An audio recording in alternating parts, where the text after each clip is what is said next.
Aaron, this is Florida. Nothing strange here.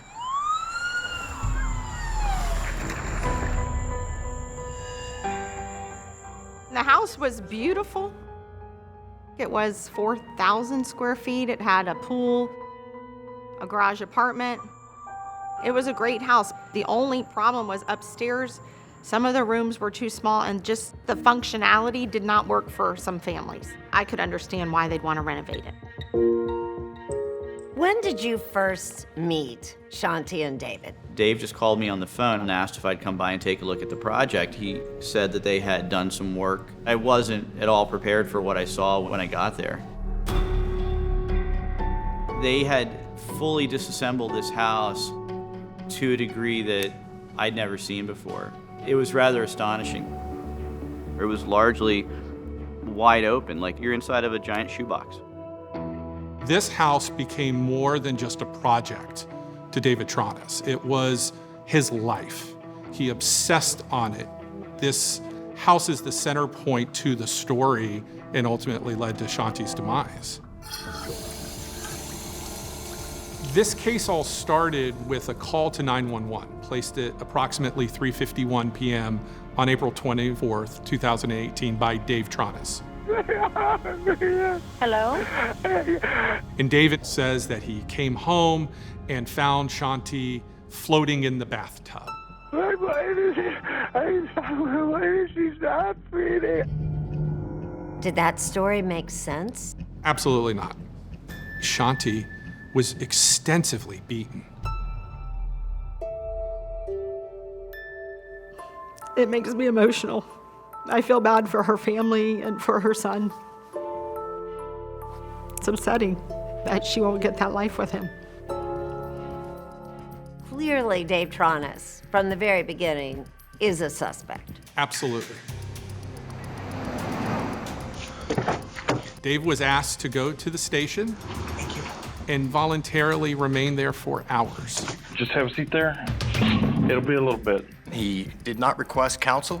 He consented to swabs, to clippings, to a search of his person. Dave went into that interview with an agenda. I've never been more in love or so happy. And he just started getting confronted and confronted and confronted. I told you she was murdered. Murdered.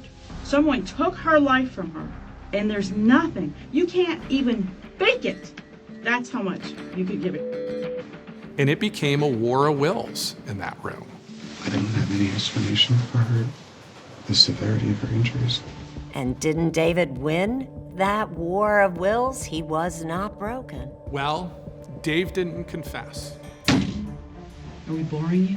It seems pretty clear, these two detectives, they went into this room, decided that David was a murderer, and then went the extra mile to try to put a file together to prove such. Did you guys get into an argument? Was she about the house? No.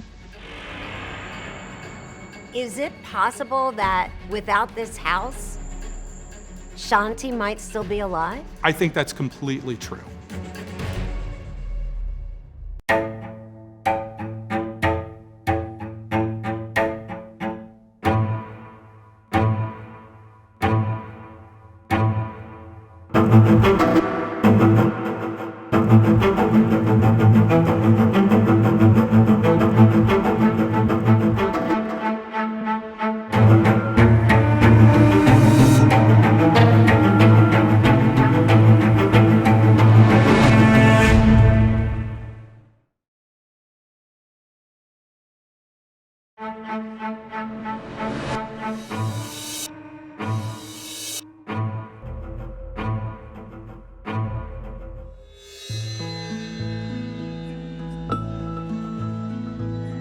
Delaney Park is a well-established neighborhood. It's been around for over 100 years. Tara Stevens knows Delaney Park inside and out. She's a realtor who buys and sells homes there. It's a great place to live, to raise a family, a lot of outside activity, great school system. It's a great neighborhood. So Delaney Park is a mile or so from downtown Orlando.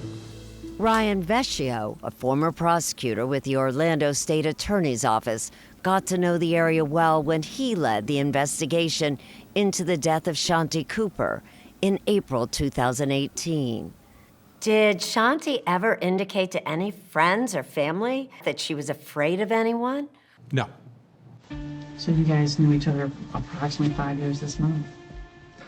Vecchio and investigators dug in to learn all they could about Shanti and her husband, David Trones. The couple had been married for more than a year. Everybody we spoke to about Dave and Dave's background said that he was highly intelligent. It's what made him successful when he worked in business. How would you describe Shanti?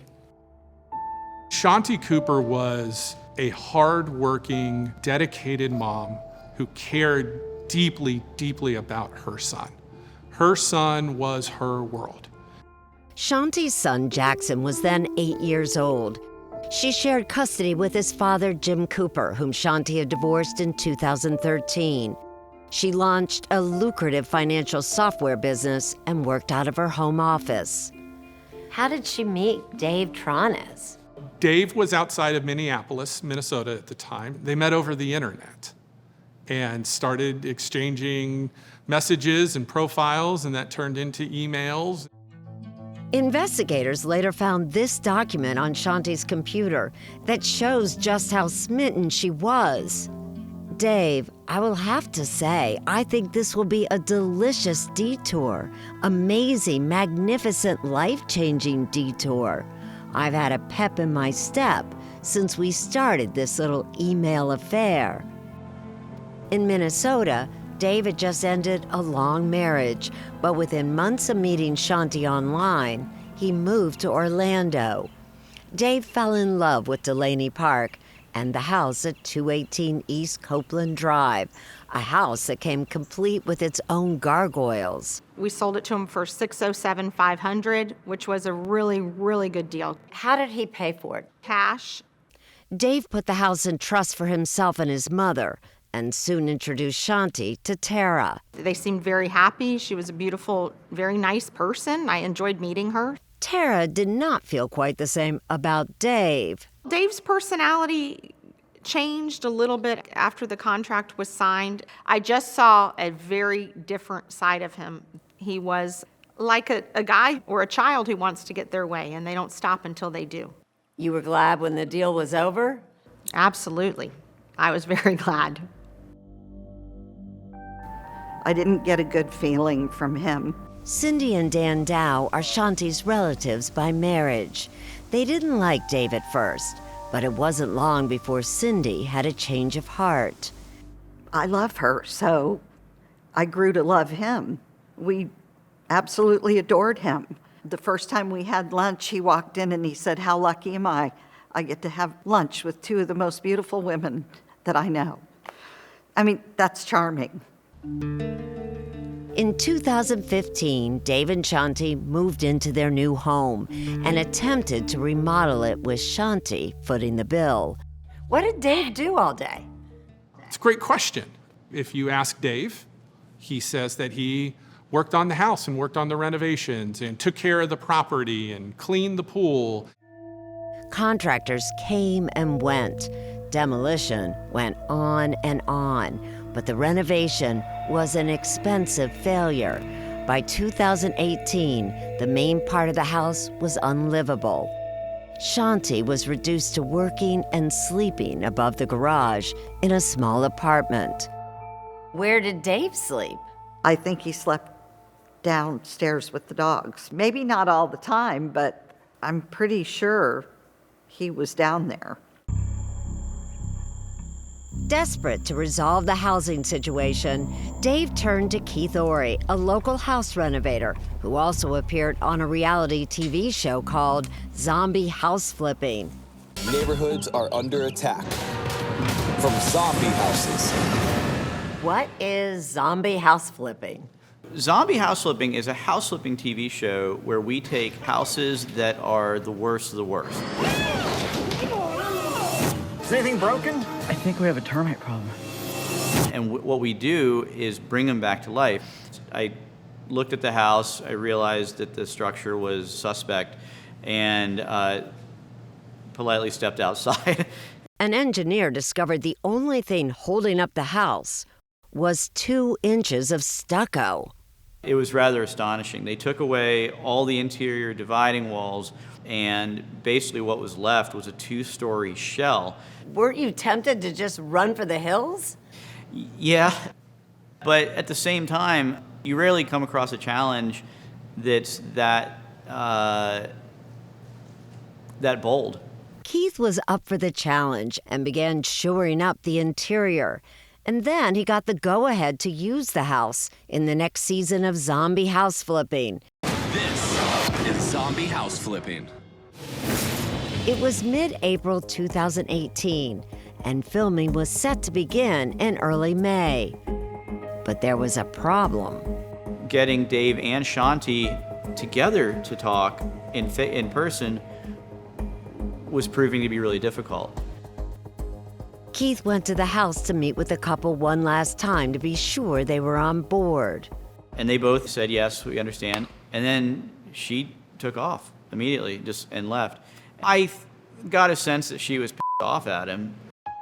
Vecchio said Shanti had been trying for years to get her name on the trust that owned the house, but Dave never followed through. And it seemed like things just sort of culminated to a boiling point. It was only days before Shanti's murder. She desperately wanted stability in her life, but was living in a house that was anything but. Her name was not on the deed, and she had already spent a lot of money on what was essentially Dave's house. Shanti was the bankroll, the sole bankroll to almost $250,000 renovation. What did she get for her $250,000? Well, a lot of headaches and heartaches.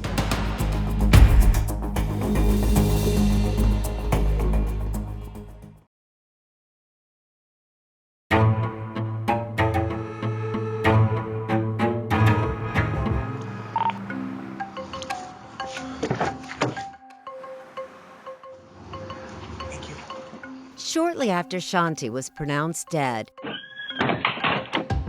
Dave Tronas went to Orlando Police Headquarters, I'll get her as soon as I can. where he remained without a lawyer for 14 hours. We got to figure this out together, okay? Of course. He didn't attempt to conceal anything. Richard Zaleski is Dave's attorney. He gave the law enforcement access to everything that they needed, everything that they wanted, and he laid himself out there for examination by all. We want to say how sorry we are for your loss. At the start, Detectives Teresa Sprague and Barb Sharp seemed sympathetic. Take a minute, okay? I know this is super tough. They're very good at building rapport and have a tremendous amount of experience. If you have a suspect who's willing to talk, you just hit play and sit back and let them go on and on and on. And that's what Dave does. Dave sticks with his story. He took the dogs to a park in the afternoon, and after he returned, he found Shanti, still wearing her pajamas, floating in the tub. So I could hear the water is running. I see her laying. One of her legs is kind of sticking up and out a little bit. And it's just extremely awful. Can you tell me what your address is? He tells the detectives that he tried to perform CPR but couldn't get Shanti to breathe. She was dead when first responders arrived. Dave has a lot to say, and a lot to say to try to convince the detectives that he wasn't involved in his wife's death. I think something went wrong. Either she slipped or she fell or she blacked out. Why did he agree to sit down and talk to these detectives without an attorney? Because he had nothing to hide, and he didn't think that it would hurt him. But the veteran detectives began to pick at his story and question how Shanti's bloody cheek and bruised eye came from a slip in the tub. I don't have any explanation. This is what I found. Somebody who slips and falls doesn't receive the amount of blunt force trauma to focused areas in the head. Detectives also had spotted blood on Shanti's bed and suspected that's where she had been killed. But Dave says the blood likely was from Shanti's period. It did get on the bedspread, and it did get on the side of the bed. There was a lot of other evidence that would be inconsistent with this being blood associated with a menstrual cycle. Detectives also suspected, and Shanti's autopsy later confirmed, that she was strangled. But Selesky says, as frustrating as it may have been to authorities, Dave can't explain Shanti's injuries, not because he's lying, but because he simply doesn't know. He took his best guess based upon what he come to find. He doesn't know what happened, is the point. The detectives press on for hours, taking turns and peppering Dave with tougher and tougher questions. Did you two argue? No, absolutely not. Did you fight? Absolutely not. Did you harm Shanti in any way? Absolutely not. Sharp and Sprague also question his timeline. Dave says that he called 911 about 5 minutes after he found Shanti. You've got to help us understand. But detectives insist that doesn't match what they found at the house. There's no splashing of water anywhere in the bathroom. The inside of the tub is dry, completely dry, and she's damp. She's not even wet. So you've got to help us. Can you do that? I've told you everything. They're drawing conclusions based upon observations, and they're moving forward based upon these assumptions. They try to zero in on a possible motive. Did she catch you with another woman? Did she have a boyfriend? Was she about the house? No. But given the sorry state of the house, detectives begin to wonder if that had something to do with Shanti's murder. I can't imagine how stressful it must have been. You know, not living in the home you want to live in, and it's taken 2+ years, 3 years. I'm sick to death about what happened, but nothing happened today because of there was no animosity between us whatsoever.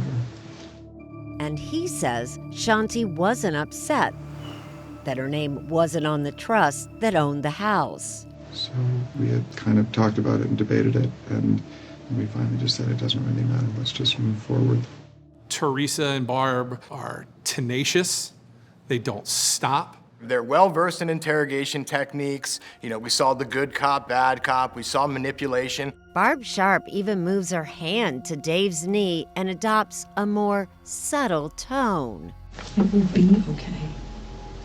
We can't help you until you help us. Before Teresa Sprague begins another attack. She treats you like a landscaper, like the pool boy. Probably because she's bringing in the money.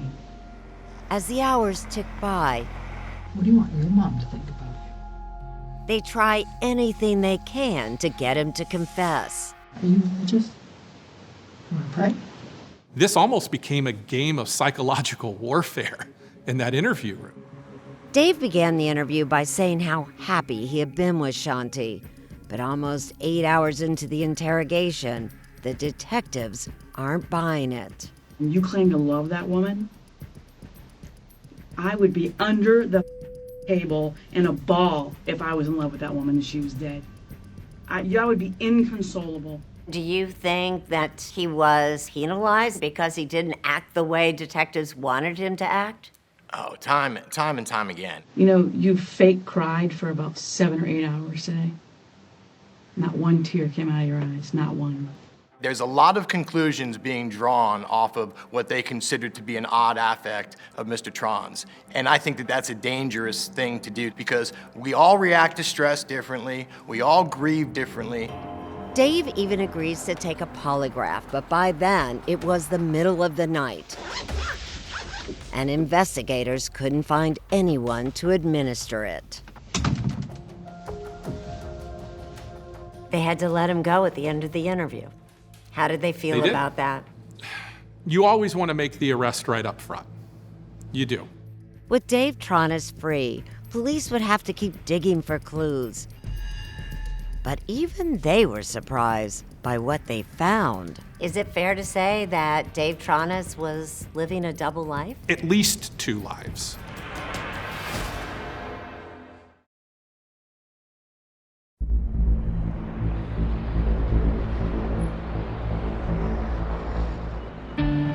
She didn't slip and fall. It's not a possibility.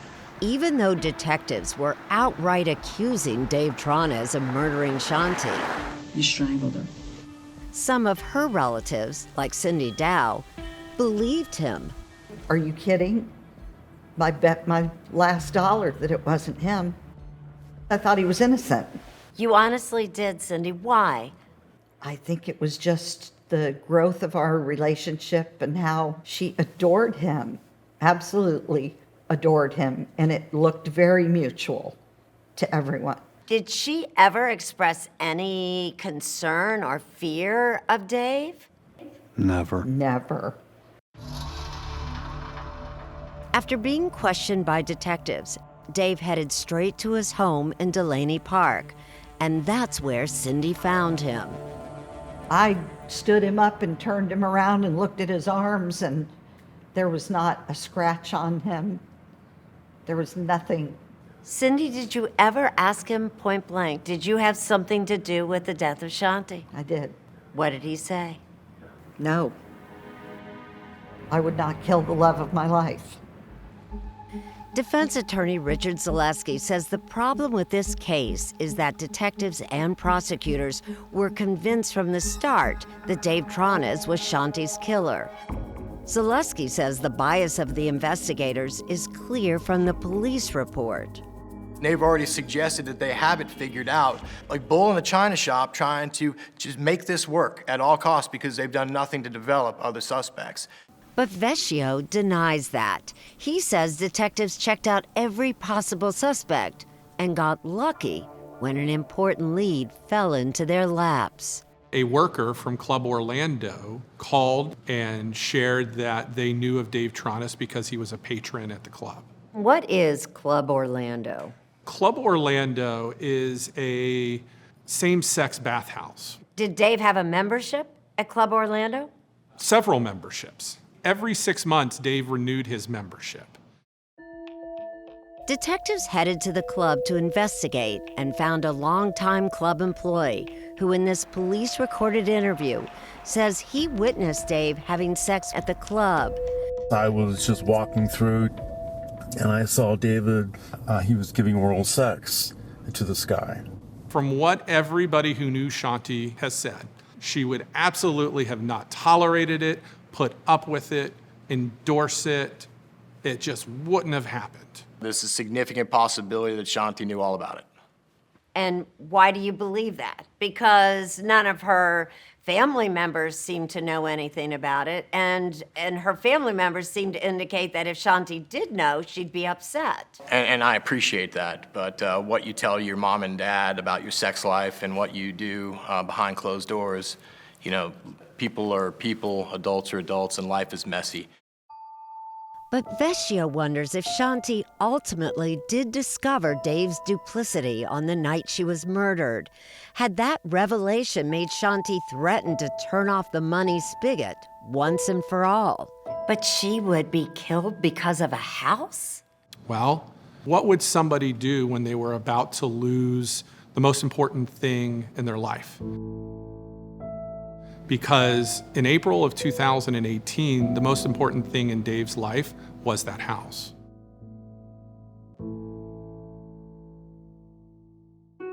Dave told Cindy and others that he believes Shanti may have been murdered by a burglar, and the defense claimed that $5,000 in cash was missing from the house.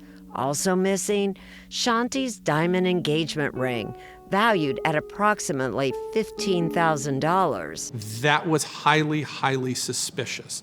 The detectives wanted to get to the bottom of it.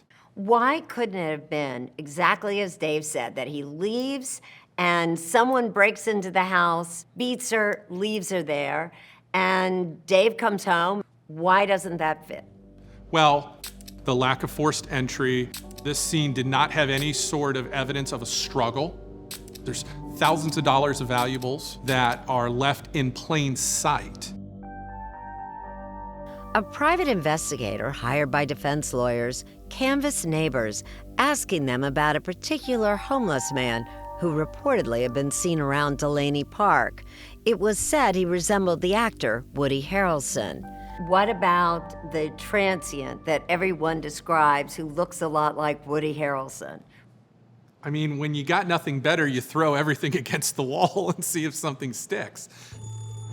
This home is at 218 East Copeland Drive. Detective Teresa Sprague tracked Woody down and recorded this interview.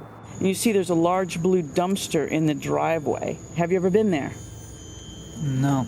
Nothing placed Woody inside Dave and Shanti's home, but Vecchio says his interview shows police chased down every lead, including checking out her ex-husband. Shanti had had a bad divorce. This was not an easy end of the marriage.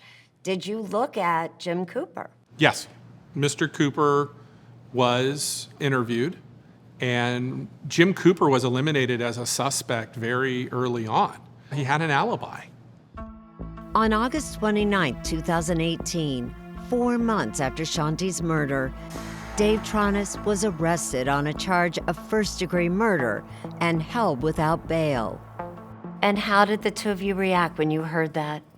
I wasn't believing it whatsoever. I thought they were just trying to solve a murder easily.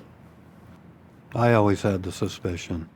Dave's arrest gave prosecutors another piece of the puzzle: Shanti's missing engagement ring. The ring is probably one of the most powerful and damning pieces of evidence in this case. As long as that expensive ring was missing, Dave Tronis could argue that a burglar had murdered Shanti. But the day he was arrested, police found it among his possessions. We searched the room at his mother's house where he was living, and lo and behold, we found the rings in his suitcase in his bedroom. Still, Dave's arrest was not the end of the investigation. It led to a cascading series of new revelations that surprised even a veteran prosecutor like Ryan Vecchio. This was a case that had so many twists and turns, I would no longer make assumptions of anything. You don't learn this stuff in law school.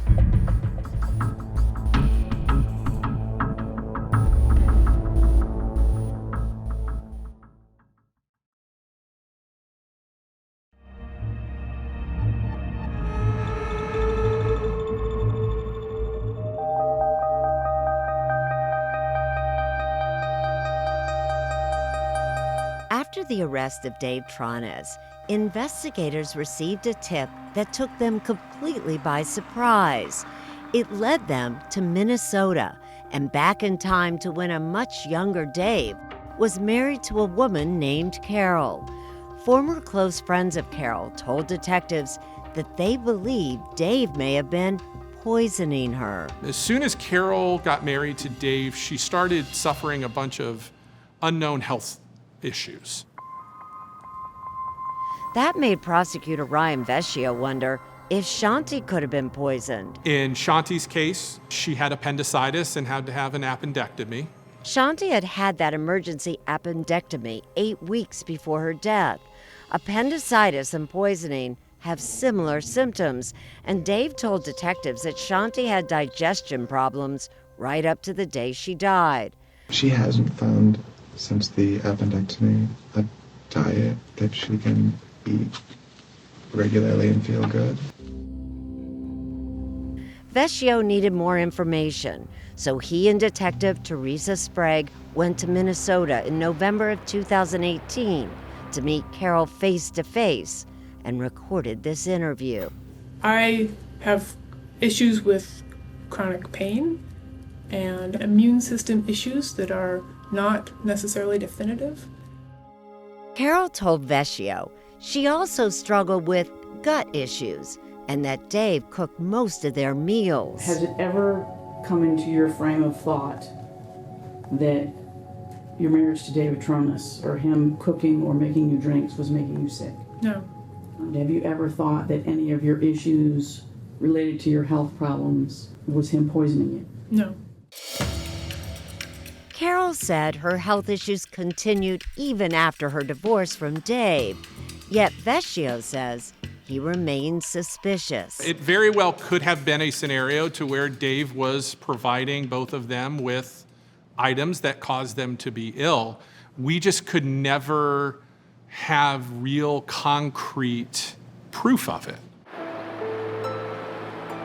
Vecchio wondered if there was another reason Carol seemed to be protecting her former husband, and whether it had anything to do with Dave's finances. We saw 1,000 pages of bank records belonging to Dave Tronis. One thing that we noticed was that Dave and Carol still had a joint bank account together. That account at times contained hundreds of thousands of dollars, but Carol said she simply had forgotten to take her name off that account. People who are divorcing each other don't leave assets on the table, and they sure as heck don't leave them together. It's unclear where that money came from. Vecchio believes that Carol, who was not charged with any crime, could be helping Dave manage his money while he's in jail. I think that Carol is involved in David's finances and has some level of control. The surprises in the case kept coming. Soon after Shanti's death, detectives had placed a surveillance camera pointed toward the outside of Dave's house. Detective Sprague was interested to see who was coming and going out of the house. And that camera ended up actually turning into a pretty valuable piece of evidence. That camera captured images of private investigators hired by Dave's original law firm coming and going. Detectives believe that when one of those lawyers, Robert Mandel, realized that the PIs were on camera, he placed a call to Vecchio. I never ever expected that he was going to tell me that he in fact had an item of physical evidence that he had been holding on to for 11 months. Never would have expected it in 1,000 years. And what was that evidence? They were a set of purported bloody sheets. And it literally took my breath away.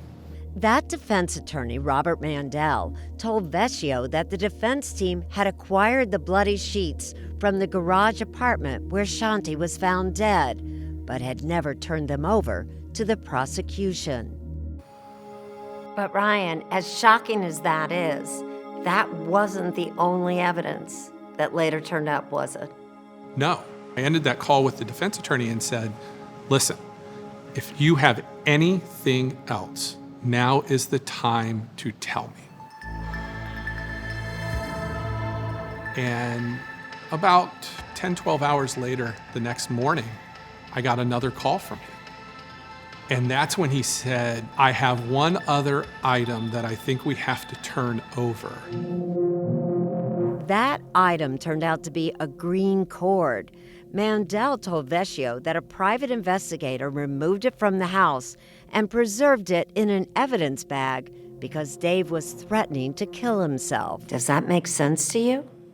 No, makes zero sense to me.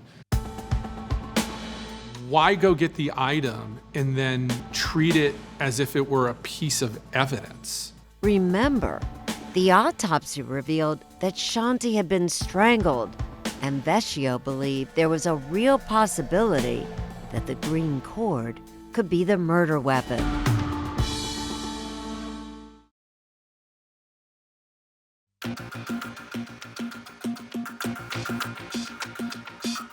With the prosecution now in possession of that green cord, tests were conducted to see if indeed it was the murder weapon used to strangle Shanti. Is there any evidence to indicate that in fact that cord was used to kill Shanti? No, that cord did not have any DNA on it.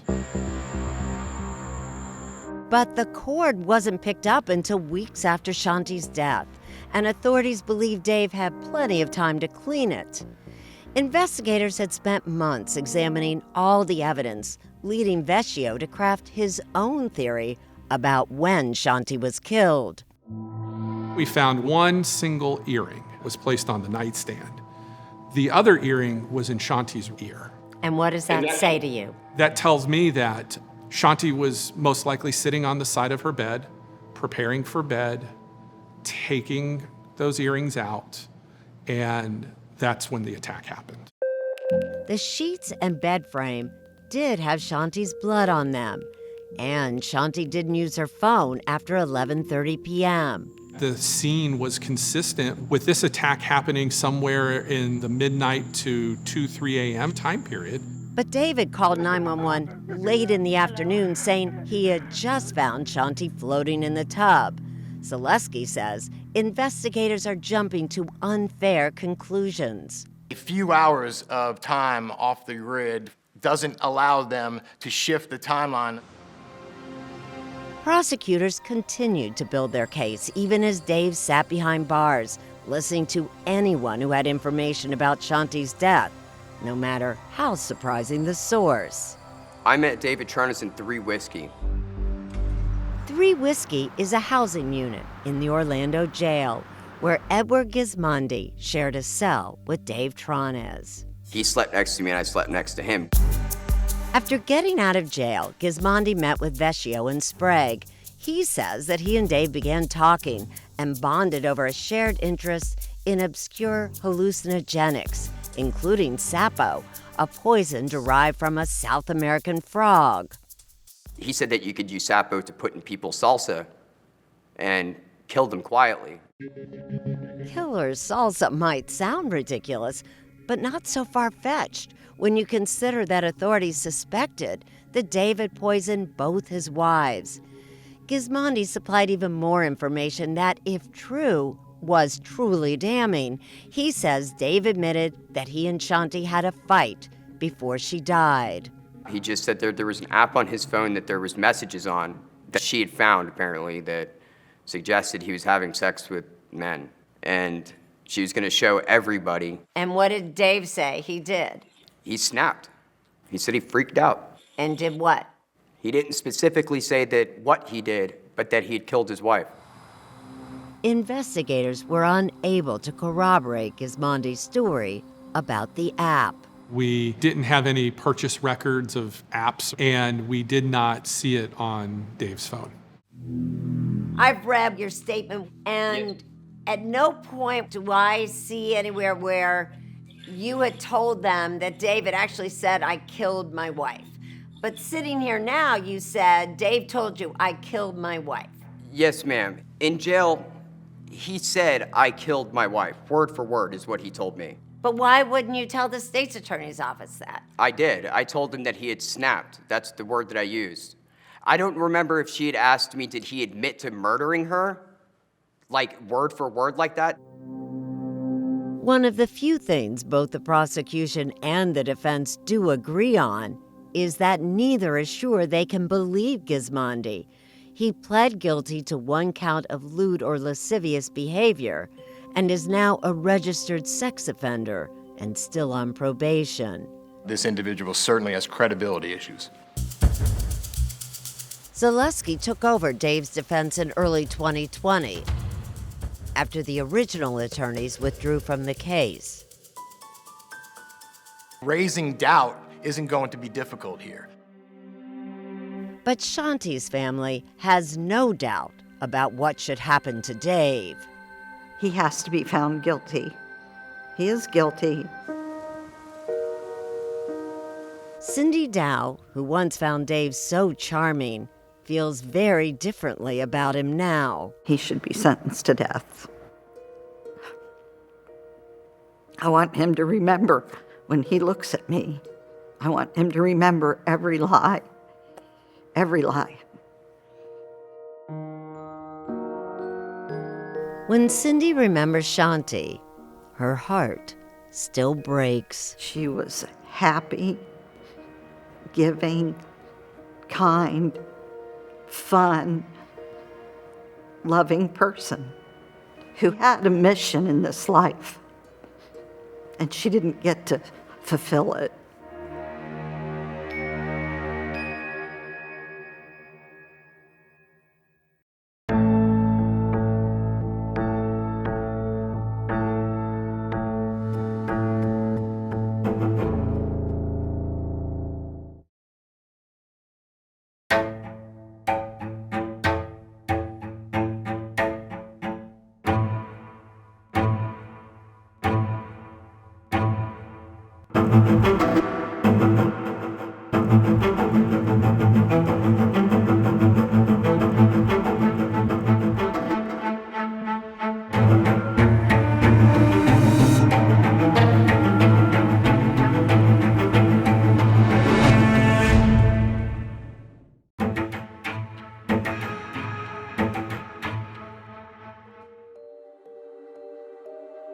There's a saying here in Minnesota, Minnesota nice.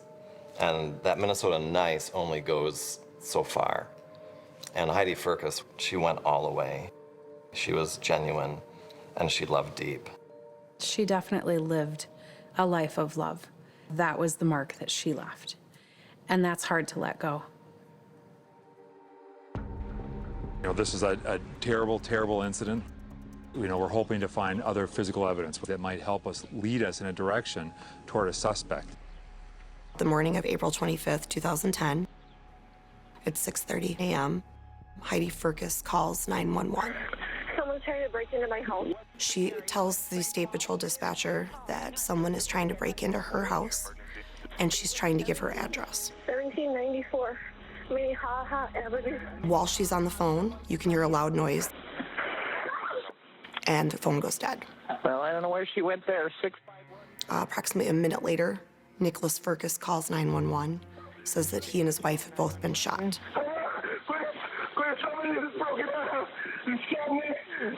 Okay, are you in St. Paul, sir? St. Paul fire paramedics took Nick out to the ambulance and transported him to Regents Hospital. He had been shot in the leg. Heidi was struck in the back as she was trying to flee towards the kitchen. It was a shotgun blast that killed her right away. The shotgun was laying inside the front door area. There's a little foyer. Nick gave a brief story. He heard somebody fiddling around with the door, and that he then armed himself with a shotgun, and that Nick and the intruder struggled over the shotgun. The responding officers went up and down the block, tried to talk to neighbors. I was next door house sitting when the crime happened. Really all I heard was kind of this agonizing yell of, "You shot her, you shot me." It never felt right. The story never made sense to me. He tells investigators that he grabbed a shotgun, loaded it with 2 shells, and then proceeded to have Heidi go down the stairs in front of him towards the very door that this alleged burglar was at. Why you would send the unarmed person down in front of you is beyond me. To me, there were only 2 people in that house when Heidi was killed. And they were? Nick and Heidi. In order to believe that Nick killed Heidi, you have to believe that a good man with no history of violence killed the woman that he loved more than anything in life for no reason. That's what you have to believe. We can't get there.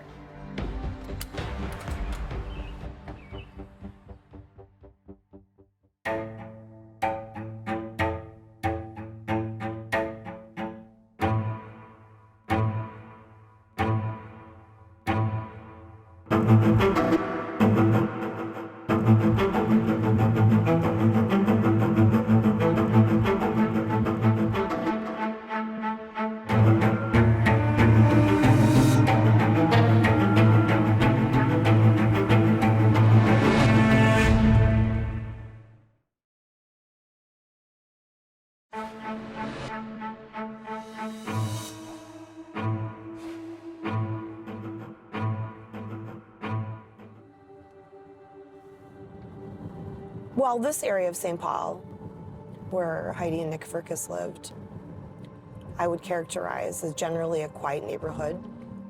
Back in 2010, 9 years before she took charge of the Firkus case, Detective Nicole Sipes of the St. Paul Police Department was a patrol cop who worked this neighborhood. Do you remember first hearing about the Firkus case? I do.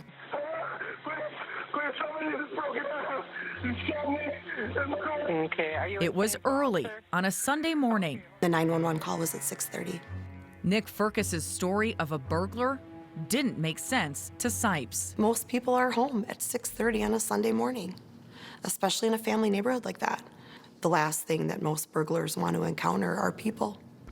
Did police ever have any luck tracking down the intruder that Nick described? No.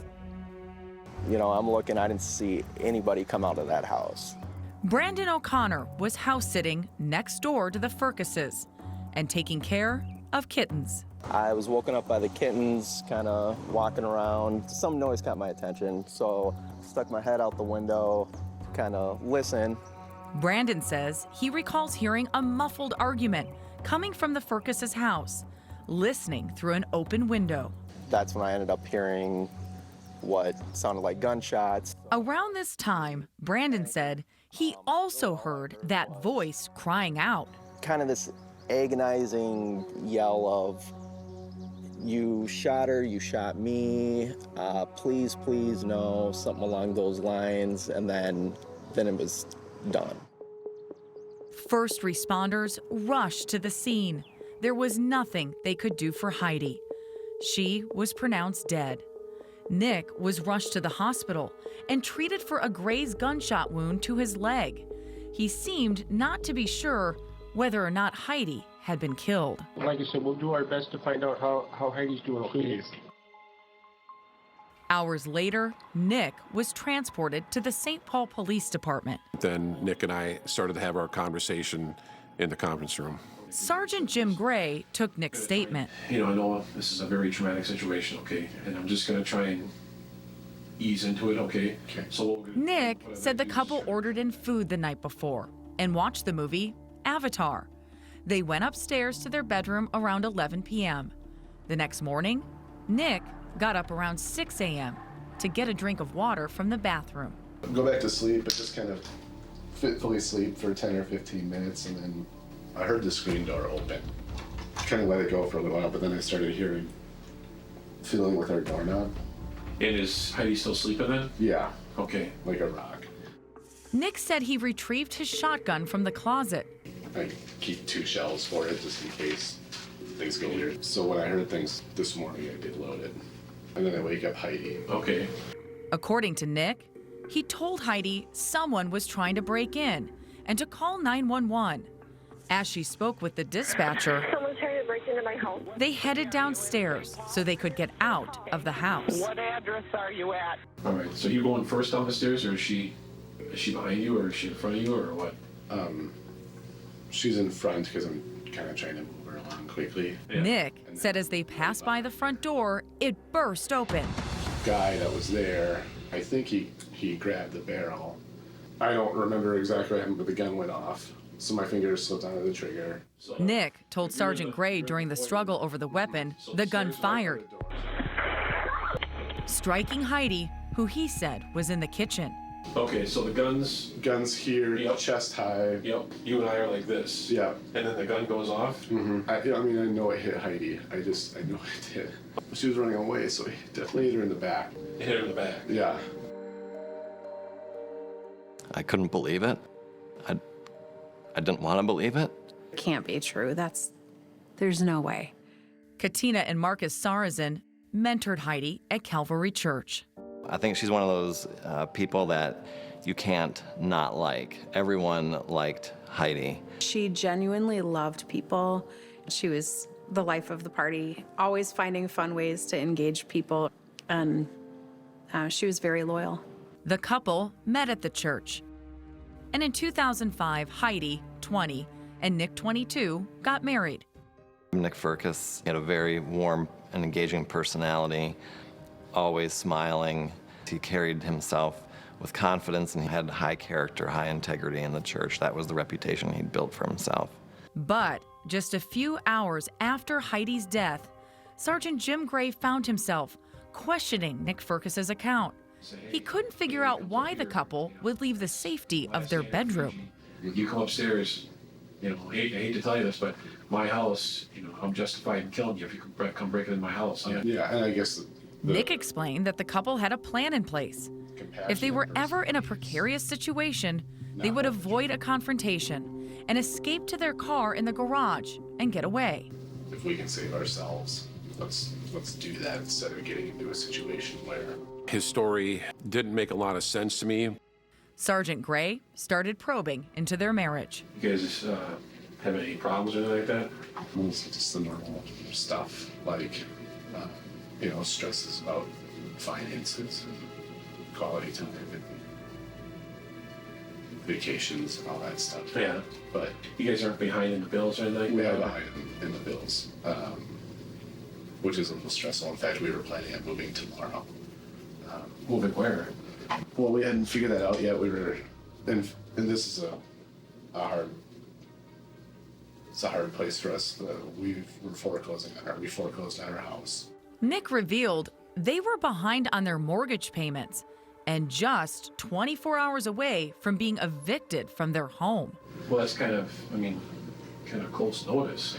It is, and I think the reason is because we're both kind of dealing with the shape of the whole thing. Gray says his suspicions were raised, and minutes later, he was struck by the way Nick asked about Heidi.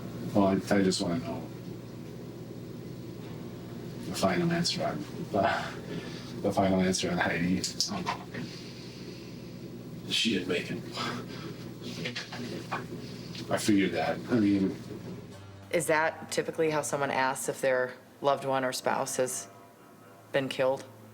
Not only is that not typical that that's how they'd ask it, but they wouldn't wait an hour and 40 minutes into this conversation to ask that question. And I've watched the interview, obviously, numerous times, and I understand people react to trauma differently. But this was different than what I'd seen. Anybody that's watched that interview cannot help but be struck by Nick's demeanor during it. And that demeanor was? This was just another day. This was something he had to get through. Skeptical of Nick's story, Sergeant Gray confronted Nick about what happened that day. Nick, part of me wants to ask you this question. Did you have anything to do with this? no, absolutely not. Okay, Absolutely not. all right. Why is there a party that wants to ask that? Well, Nick, I'm a police officer, okay? Yeah. I gotta ask the tough questions, all right? After the interview, Nick left the police station. That day, investigators returned to the Firkus home with a search warrant. Gray says it did not look like anyone was planning to move out the next day. Nothing was packaged up at all. The closet was still full of clothes.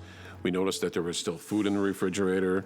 And there was something else that investigators questioned. We didn't see any signs of forced entry into the house. Based off of the physical evidence at the scene, his version of the incident couldn't be plausible. What do you think of Nick's story about the intruder? Chat now with the 48 Hours team on Facebook and X.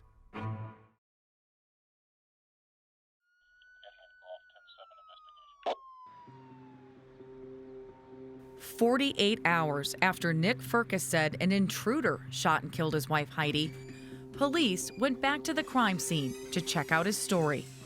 He told us that there was a life and death struggle inside the house. But Sergeant Gray says the evidence at the crime scene didn't match Nick's account. There was a vase, some receipts, a beer bottle, and none of that was knocked over. So that kind of raised suspicion to us that if there was such a struggle, why wasn't any of this stuff knocked over? Sergeant Gray says he examined the front door for signs of a break-in and did notice some markings. But it wasn't anything new that would lead us to believe that the door had been forced open the day of the murder. In his interview, Nick said he heard someone fiddling with the front door from upstairs. Like, what are they doing? Are they just going like this? Yeah. Kind of like that? Yeah, just shaking the knob and shutting the door.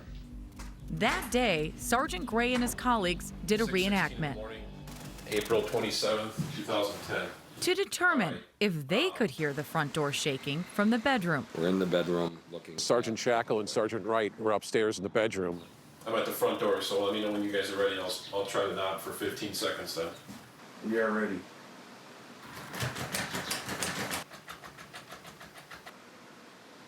They could not hear me fiddling with the door. All right. Sergeant Gray says he also doubted Nick's story about the couple's eviction and a scheduled move the day after Heidi was shot. There didn't appear to be anything boxed up or packaged up to go. There were a few empty boxes in the dining room area. There was not a grand stack of boxes or anything for that matter that would lead us to believe that they were going to pack up all in one day. Meanwhile, Heidi's mentors from Calvary Church, Marcus and Katina, were learning the details about her death and the eviction. It just didn't add up. Something wasn't right with that story. It seemed so out of the ordinary that she would be moving and not have notified anyone, not have anything prepared for that, because she planned things out and she liked things to be orderly. On April 30th, 2010, 5 days after her passing, Marcus and Katina attended Heidi's funeral. Yeah, the atmosphere at the funeral there was a lot of emotion. At the funeral, Marcus and Katina say they were struck by Nick's demeanor. I remember going through the receiving line and shaking his hand. There was no grief showing. It just felt like he lacked emotion. Marcus says he went as far as asking some of the couple's friends if Nick could have shot his wife. And the answer I got was, no, there's no way that Nick killed Heidi. He loved her. There's just no way he could have done that. And I just wasn't so sure about that. From what we gathered during our investigation, Nick and Heidi were in a loving relationship. There was no problems or issues that anybody saw. Your first impression upon meeting Nick Firkus is no way in the world could he have committed a violent act.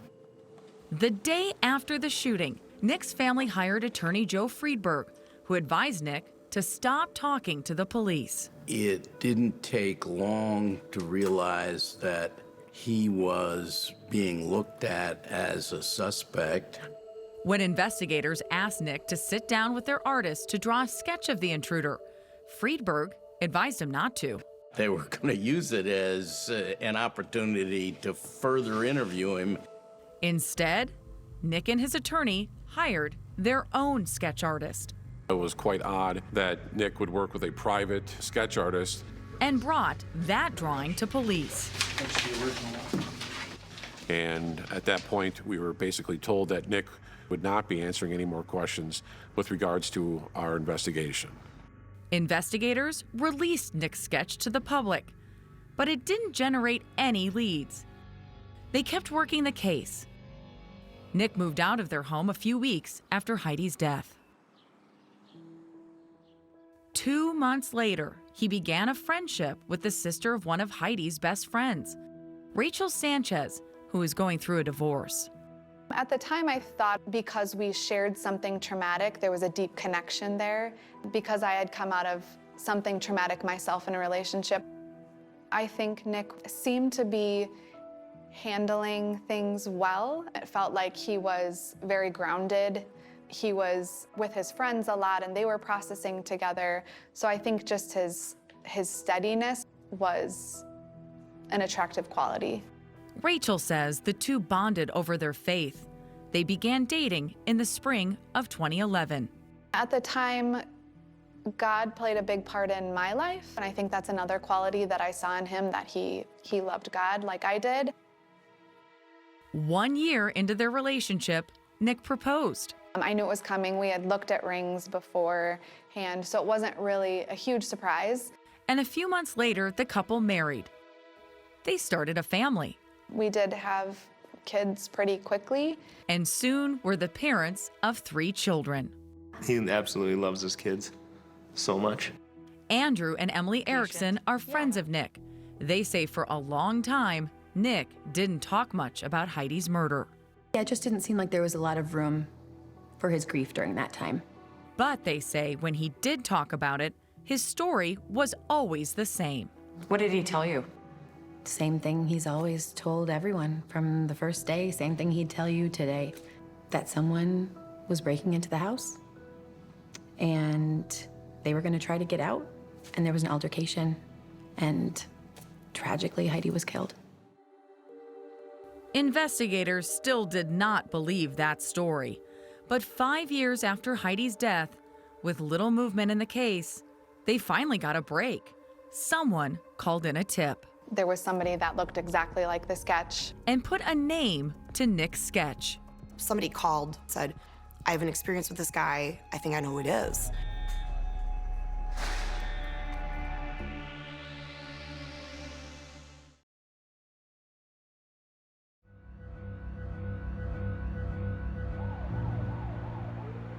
After 5 years without a break in Heidi Firkus's murder case, out of the blue, a tipster called police with a name after seeing this sketch of the suspect. But there was a problem, says investigator Sipes. He was already in prison on the date of Heidi's death. Nick's second wife, Rachel, says her husband rarely talked about the case being solved. But I had asked him, are you gonna put effort into seeing if you can find the person that did this? He didn't reach out to anyone as far as I know. I know that from his lawyers, he was told to just stay silent. Police found it odd Nick never checked in. Through 4 investigators, in this case, he never contacted one of us to ask the status. Was this case ever considered a cold case? It wasn't ever considered a cold case because Prosecutors Rachel Crocker and Elizabeth Lawman joined the investigation in 2015. there just was not a lot of new information coming in. Heidi's family would check in on her birthday. Is there anything new development? And there would be new developments when Detective Sipes took over Heidi's case in 2019. It seems her fresh set of eyes really made a huge difference. It was absolutely critical. I think Sipes definitely restarted something. Sipes dug deep, reviewing the entire case file, including an examination of a financial timeline she compiled with the help of the FBI. I had the luxury of looking back on all of these things several years later. Sipes learned Nick worked at his family's carpet installation business. They were contractors for Home Depot. Heidi was a clerk at a financial services company in St. Paul. Their combined income was about $70,000 a year. They seemed like they were on top of all the bills before they bought the house. But Lawman says the home purchase in 2007 strained the couple's finances. And that home was just too much for them. By the time Heidi died in April of 2010, the couple was deeply in debt. He had not paid the mortgage in 22 months. In fact, the couple had lost their home to foreclosure and would be forced to move out. But Sipes discovered Heidi apparently had no idea. After reviewing the couple's texts and emails, Sipes saw no evidence Nick ever told Heidi they were in financial trouble. There was no communication between the two of them to indicate that she had any idea the depth of their financial issues. I was able to determine through the foreclosure and eviction attorneys that there was no paperwork Heidi had signed, that nobody had ever talked to Heidi. Nobody met Heidi. Heidi didn't go to the eviction hearing on March 8th, 2010. Sipes says Nick and Heidi's family and friends didn't know the couple had to relocate. And if she was serious about moving, she would have gotten the day off. So she was planning to go to work? Yes. Why do you think he kept her in the dark so long? Shame. I believe he was concerned about the shame of what he had done, how it would look, that he couldn't come clean with her. You know, it had gotten too big at that point. And when Sipes talked to the couple's friends, she learned why Nick wanted to hide their financial situation. He was described by his friends as being wise and being the person that they would go to for advice. Nick Firkus really presented as somebody who had some of those bigger, tougher life questions figured out. What kind of person do you want to be? What kind of relationship do you want to have with God? What does that tell you as you're investigating the case and you see someone in that type of personality? It just became easier to see that this was someone who did not want his friends, his family, to know the extent to which he had failed. Sipes says she discovered more of Nick's lies when she learned about a conversation Heidi had with a friend just the day before she died. Heidi had talked to us about how Nick had told her that they were victims of identity theft. It was somewhere around $180,000 to $200,000 worth of identity theft. Wasn't true. They weren't the victims. This was all untrue. But as Sipes tried to figure out if there was a connection between Nick's lies and Heidi's death, she learned Nick and Rachel had divorced. I remember very well when Nikki Sipes came to my door. And that Nick had also kept secrets from her. Did Rachel ever say anything about why their marriage dissolved? She did. There were financial issues between the two of them. Nick was lying about a lot of things. This is a story that's happened before and it didn't end well. That terrified me.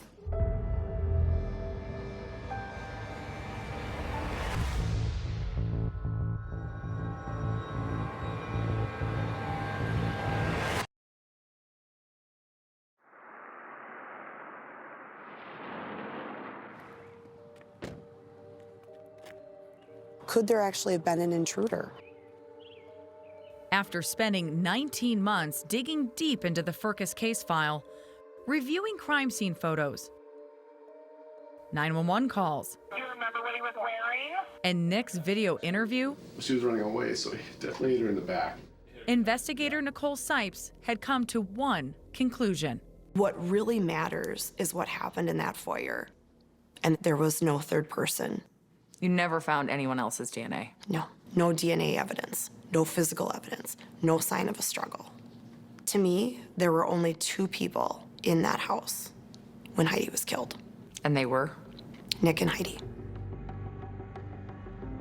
As part of the new investigation, Sipes reached out to Nick's second wife, Rachel. What did she know? In 2020, she came to my door and I was like, why are you here? And she was like, to talk about Heidi Firkus. At first, Rachel, then divorced from Nick, says she was reluctant to talk. You're asking for a lot when you get involved in something like this. And I didn't want to, but I also knew that it was the right thing to do and it was for truth. Rachel told Sipes Nick had lied about their finances during their marriage. I found a letter saying that we hadn't paid our property taxes and that we were going to get evicted in 2020 if we didn't pay them. And when I saw that, I was like, oh no, like he was definitely repeating the same things as he did with Heidi with me. During that time, Rachel says Nick's dishonesty started to make her question whether he had also lied about Heidi's death. And I said, we got to sit down and talk. Rachel secretly recorded the conversation on her phone.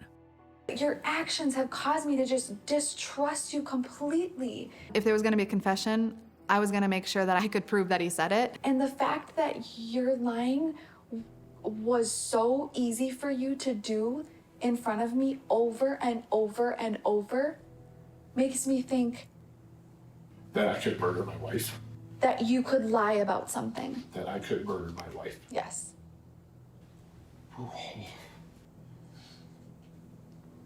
When I listen, I think this silence kills me.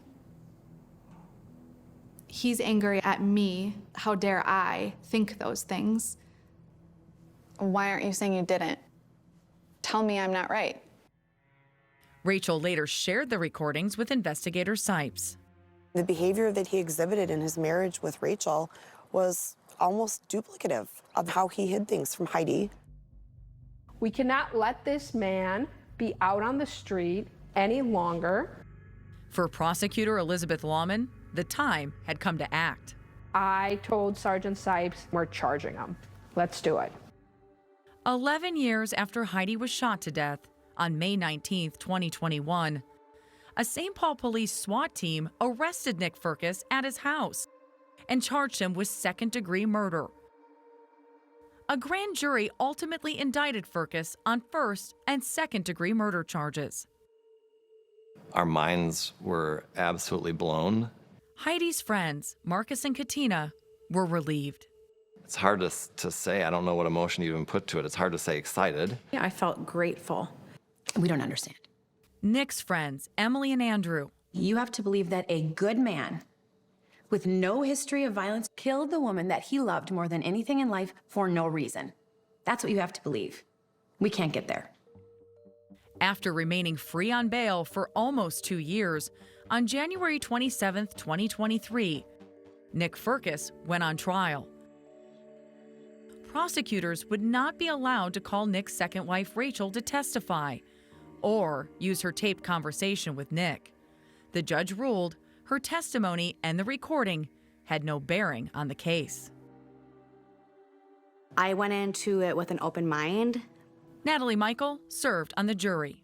Did he appear like a man who would kill his wife? No, he did not. A lot through the trial, he was putting his head down. When they showed the photos of the two of them together, you know, he seemed like he really was in love with her. I think Nick was someone who lived two lives. Prosecutors presented an unusual motive. They told the jurors Nick Firkus staged a burglary because he was desperate and ashamed. His secrets were about to be revealed to Heidi and everyone else. All of his kind of cards of lies are about to crumble. He would have been exposed as a complete failure, a liar to his friends and community, and instead, he's a victim. He walks away from this supported by his friends, supported by his family. Nick had no reason. Nick's lawyers, Joe Friedberg and Robert Richmond, say that simply makes no sense as a motive. There was nothing about murdering the woman who everyone agreed he loved that would help his situation. And they say the state's contention that Heidi didn't know about the couple's finances simply was not true. Nick said she was in on all of the major decisions. He would say to us that they're making Heidi out to be an imbecile. At first, I was wondering how she couldn't know about the finances or some of the foreclosure, some of the things happening. But Natalie Michael says the prosecution's case did not hinge on motive. The prosecution said it really is, was there an intruder in the house or was there not an intruder? It was our position that there had been an intruder, exactly the way Nick described to the police on the 911 call. At the scene. The information that Nick gave at the scene is that this intruder came into the house. At the hospital. He just came in. And to Sergeant Gray. Guy that was there, I think he grabbed the barrel. Nick's lawyers say police didn't find the intruder's fingerprints or DNA at the scene because, as Nick told investigators in his interview at the hospital, And what else can you describe from him? the intruder was wearing gloves. Gloves. He's wearing gloves. You don't always leave DNA, and especially when your hands are covered. So what am I looking at here? But prosecutors say there was something else missing from the scene besides fingerprints. This is a physical model to scale that was created by the FBI. They used this model to show the jurors there was no evidence of a struggle. I felt that it was very important for us to be able to recreate how small that entryway is. Let's say the intruder gets in, they have this struggle. And they have this life and death struggle right in this area with nothing disturbed. On the table. Exactly. And then Heidi gets shot square in the back in a very clear shot. This animation, created by the FBI, shows that the bullet that killed Heidi was most likely shot from shoulder level. The height at which Heidi is shot fits exactly on Nick's shoulder to aim and to fire. Nick's attorneys say there was direct evidence that showed there was an intruder. In fact, there were tool marks in the door, which would be consistent with someone wedging a screwdriver between the frame and the door. Attorney Joe Friedberg says Firkus's next-door neighbor, Brandon O'Connor, testified he heard a voice. You shot her, you shot me, please, please, no, something along those lines. That means there must have been another person in that house. Nick was talking to a third person when he said that. But prosecutors say Brandon may have misheard Nick while he was on the phone with the 911 dispatcher. He is screaming about being shot, and he did that over almost 7 minutes. Stay on the phone with me, okay? Nick Firkus did not take the stand. After an 11-day trial, the case went to the jury. If there's anything in this case, there's reasonable doubt. Yeah. See more evidence from the case at 48hours.com.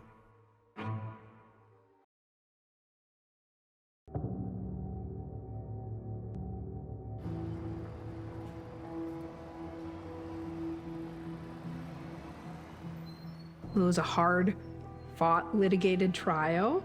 As the state and Nick Firkus's defense team presented their closing arguments on February 10th, 2023, we had great, we thought, circumstantial evidence that what Nick said happened did not happen. attorneys on both sides were hopeful the jury would make the right decision. It's not enough if you have a hunch. There was no direct evidence that Nick murdered his wife. In her closing argument, Prosecutor Crocker said Firkus shot Heidi while she was on the phone with the 911 operator. Someone's trying west. So that call does end with a very, very loud noise, and the call goes dead. And we believe that that's the gunshot. According to phone records, 65 seconds passed from that moment until Firkus made his 911 call. Crocker reenacted for jurors what she believed Nick Firkus did before he made that call. I walked over in the courtroom to roughly as far as Heidi would have been on the ground, crouched down, turned her over to check for a pulse to be sure that she was in fact deceased. Walked back over, picked up the firearm, and demonstrated how he could shoot himself and call 911. Where is the guy that shot you? At 65 seconds, there was more than enough time for all of that to happen. To prove their theory Firkus shot himself in the thigh, they point to marks left by shotgun pellets at the bottom of the front door. When he shot himself, we believe that Nick was about here. Just how you would brace yourself, probably against the door if you're doing it to yourself. Of his reasonable suspicion. But Firkus's attorneys challenged the 65-second time frame. Attorney Robert Richmond says phone records also show Firkus misdialed 2 numbers before getting through to 911, making it impossible to shoot himself.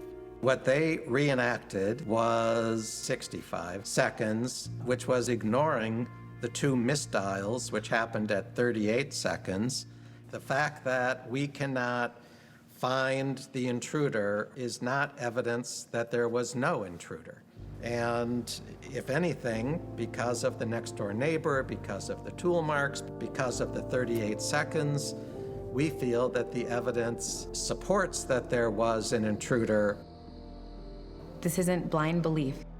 Nick's friends Emily and Andrew were convinced the prosecution failed to prove Firkus was the shooter. We were open to hearing an inconsistency of what Nick said, but that didn't happen. On February 10th, 2023, the jurors got the case and in 5 hours returned with a verdict. My last text to Nick was, it has to be innocent. There's no way that they got to guilty this quickly. We rushed to the courthouse, and we were so wrong. Nick Firkus was found guilty on 2 counts of murder, premeditated and intentional. I believe justice was served. Marcus and Katina were in the courtroom when the verdict was read.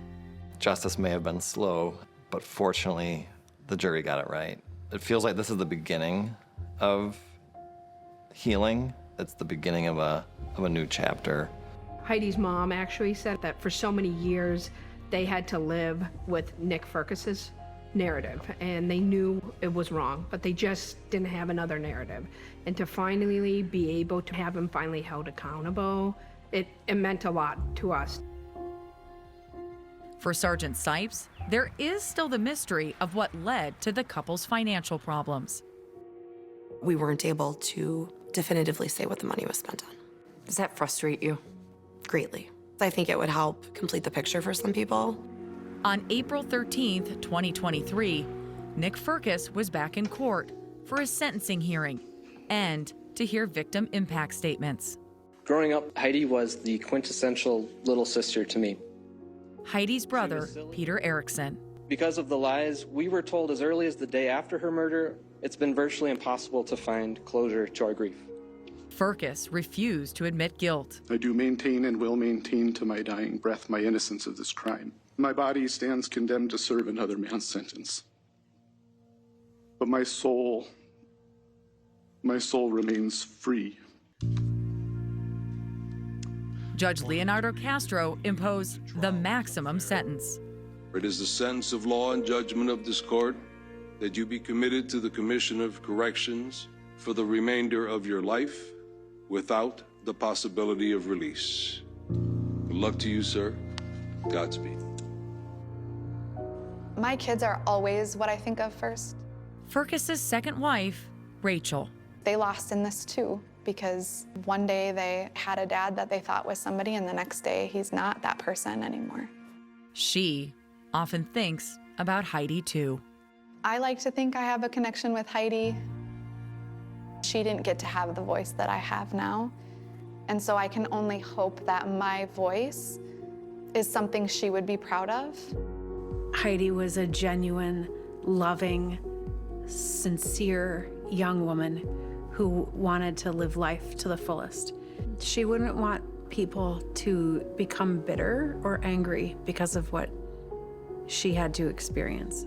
I think that Heidi would want people to choose to love, regardless of circumstances.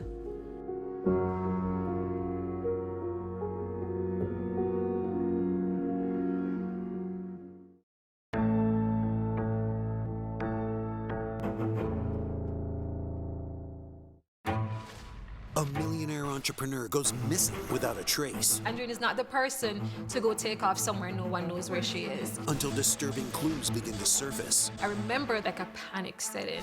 When success becomes a curse. 48 Hours, Saturday on CBS and streaming on Paramount Plus.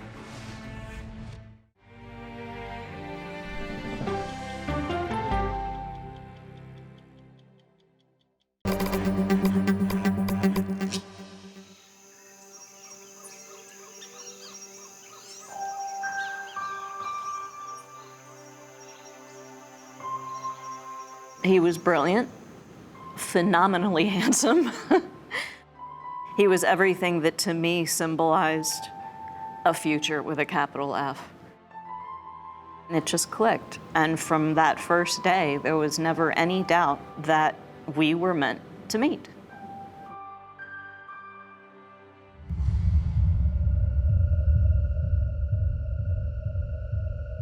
I saw the outline of the gun. He was going to die that night no matter what. This is a story about two people, John and Ann Bender, who from the outside world seemed perfect. John Bender was a Wall Street genius and very quickly made upwards of $500 million by the time he was in his early 30s. Their whole worlds were each other, and when they found each other, they really didn't need anything else.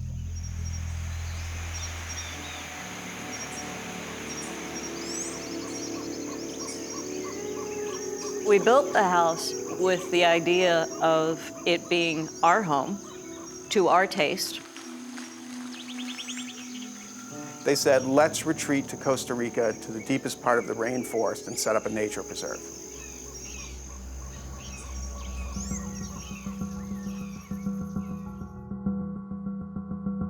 Not many people are willing or want to live in a house that has no walls. Our architect said we were nuts. You were happy? I loved it. And John was happy? Yes. As happy as John could be. What you think is paradise isn't necessarily paradise. John and Ann had problems that money just couldn't fix. They were living a very inward life. They'd cut off the world. He had decided that the world would be better off without it. There were no lights on. All I knew is he had a gun, and I tried to get it away from him, and I couldn't, and it went off. It comes down to basically two people in a room with a gun. I tried to stop him. It sure looked like this guy was shot in the back of his head while he was sleeping. I was framed. I was set up to be accused of the death of my husband.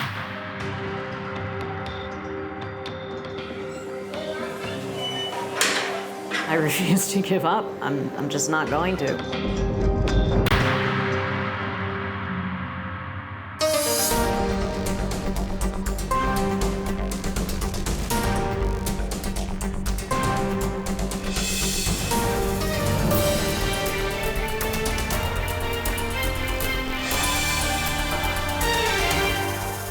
"48 Hours, Paradise Lost."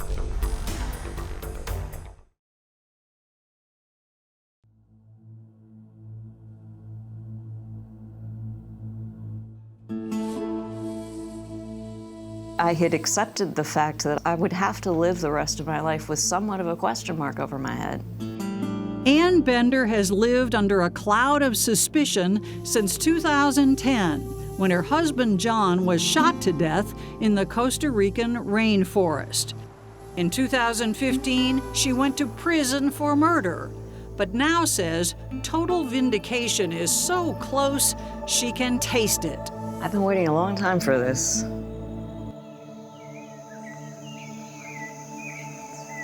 It was in 2001 that the Benders moved to this remote corner of Central America to live an extravagant, idyllic dream.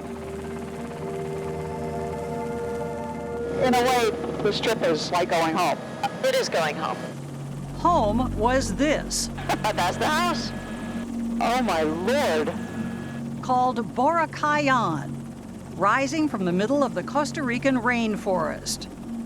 It was once Ann and John Bender's vision of paradise. The phrase over the top doesn't begin to do this house justice. It's like some bizarre combination of Disneyland, an art museum, and something you'd really only see in a James Bond movie.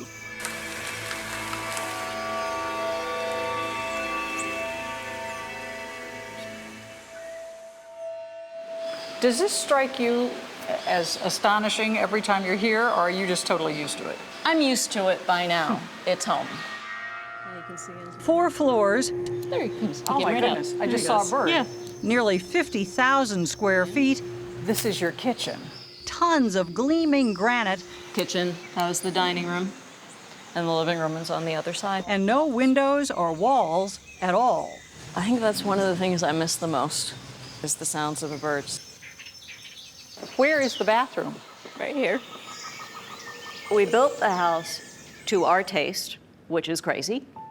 John and Ann always had been a bit eccentric, from the moment a friend introduced them in Virginia in 1998.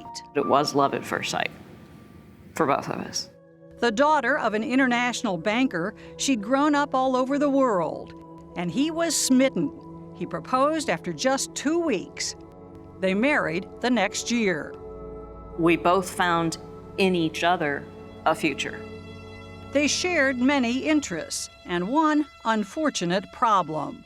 Both struggled with depression, specifically in Ann's case, with bipolar mood disorder. I had just been diagnosed with bipolarity.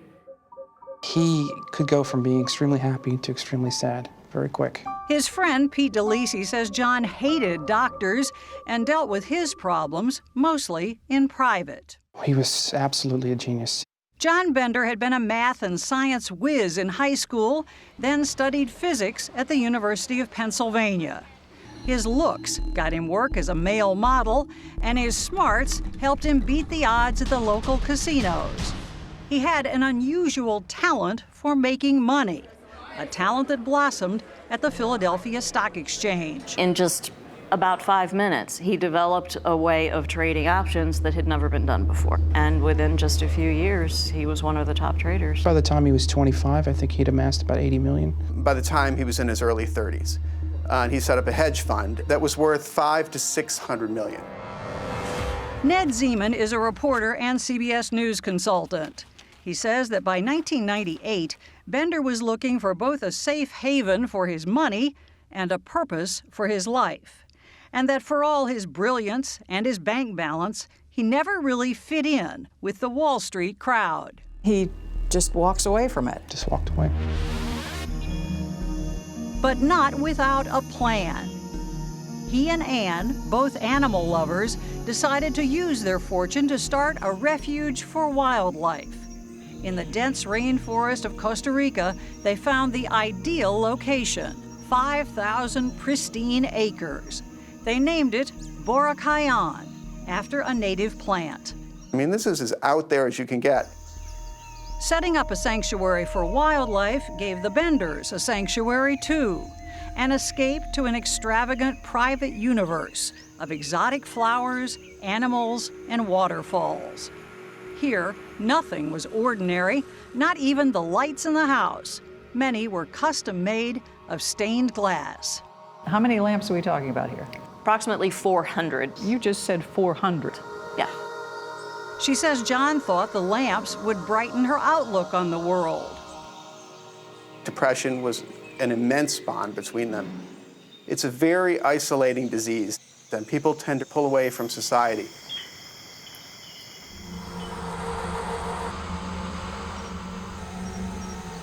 Although construction of the house brought in running water, reliable electricity, and dozens of jobs to the area, the project and the Benders got a chilly reception. There was definitely a degree of, who are these rich gringos and who the hell do they think they are, coming down and doing all of this. Then came April 2001. It happened on this mountain road. Ann says armed men in an unmarked car forced them onto the shoulder. The men claimed to be police, but wore no uniforms. I thought it was a kidnapping. One pulled John from his car, and when he protested, this guy had fired the gun between John's legs and held up the gun to John's head. I was terrified. That's when our entire lives changed. She says an attempted break-in at the house months later only made things worse. The couple bought guns, hired guards, and turned the refuge into a virtual fortress. They lived in fear.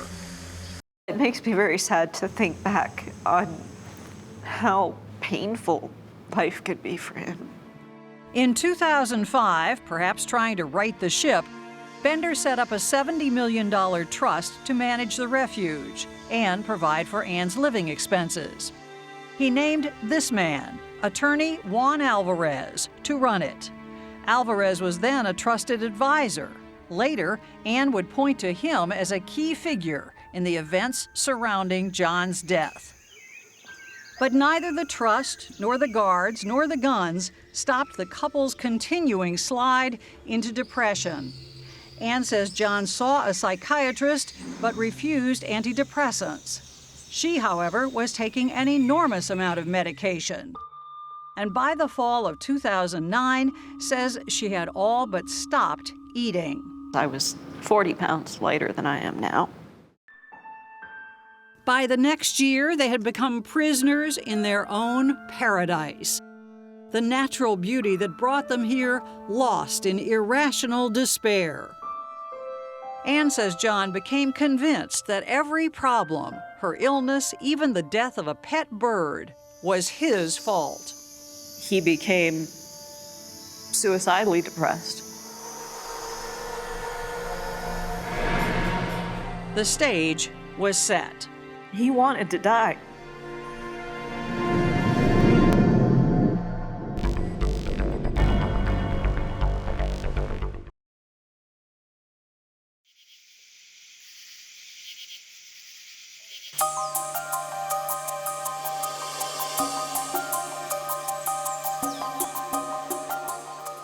I'm sure this seems as real to you today as it did that night. So what happened? John brought a gun to bed. It was January 7th, 2010. I opened my eyes and I saw the outline of the trigger of the gun, and he had it pointed at his head, at himself. Horrified, Ann Bender says she recognized their 9mm Ruger pistol. From what I could tell, he was holding it with both hands. And what'd you do? I got up on my knees and reared towards him, and I tried to grab the gun. Were you able to get it? No. I was able to get my hands around his, and the gun slipped, and it went off. Just minutes later, their security guard, Oswaldo Aguilar, was first on the scene. Me dijo con palabras. She said to me, I tried to stop him, and I couldn't do it, he told us. Was there a long struggle? No. Was it just almost instantaneous? I remember it as being instantaneous. It couldn't have been any more than 2 seconds. When it went off, who was holding it? I don't think anyone was holding it. How does a gun go off when no one's holding it? I think that it fell He dropped it. I never touched the gun. Ann told roughly the same story to the first responders who arrived here at Bora Kayan some 2 hours later. But reporter Ned Zeman says that their examination of the scene actually raised more questions than it answered. Why does somebody who's suicidal shoot himself back here? They said, first of all, that John was left-handed. And how does a left-handed person lying in bed shoot himself here?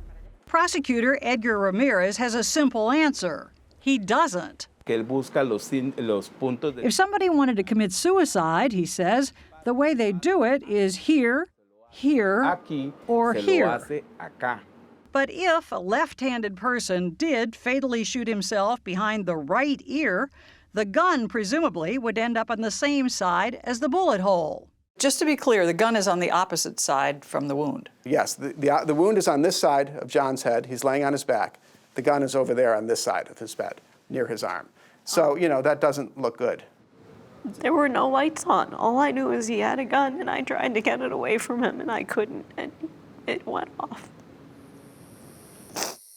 But investigators puzzled over the bullet's path, entering just below the right ear and ending up behind the left eye. Odd, too, was the location of a spent cartridge, found some 13 feet behind the bed. All, they thought, inconsistent with Ann's story of a struggle.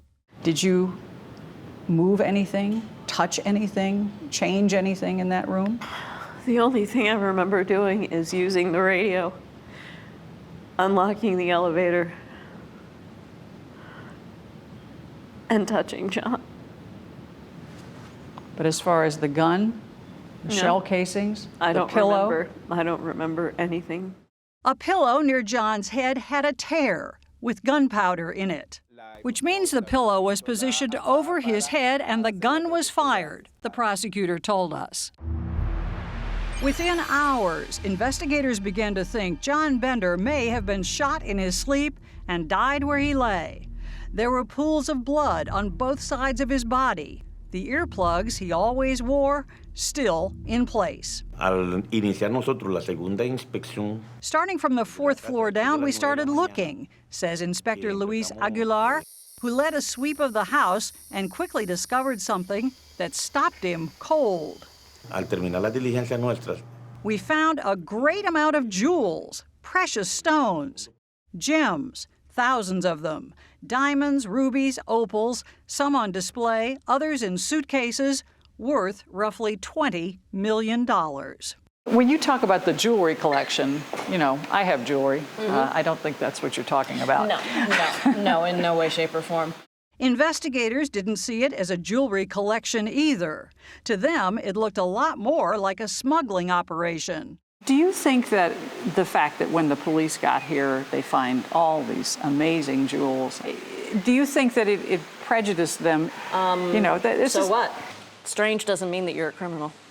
Ann says the gems were merely a hobby and an investment, and says she did her best to cooperate that night. I was falling to pieces. Within hours of John's death, after calling her family and Juan Alvarez, the trustee of Bora Kayan, I went into some sort of shock mode. She was rushed to the hospital, emaciated and covered with sores. My understanding is they were giving me a 40% chance of survival for the first 2 weeks. What was her condition then? Terrible. In what way? Dehydrated, extremely thin. Her psychiatrist, Carlos Lozano, who Ann authorized to speak with us, met her in intensive care just hours later. Was she in touch with reality? In and out. Do you think she was even physically capable of doing what the prosecution alleged? No. Ann could not even hold a fork when she was here. Ann Bender would remain hospitalized for 7 months under Dr. Lozano's care and under a growing cloud of suspicion. They were beginning to say, this doesn't look like an accident, this doesn't look like suicide, this looks like a lot like a murder, and they began looking at her as a suspect. Did you for 1 second, until it actually happened, think that you were going to be charged? No.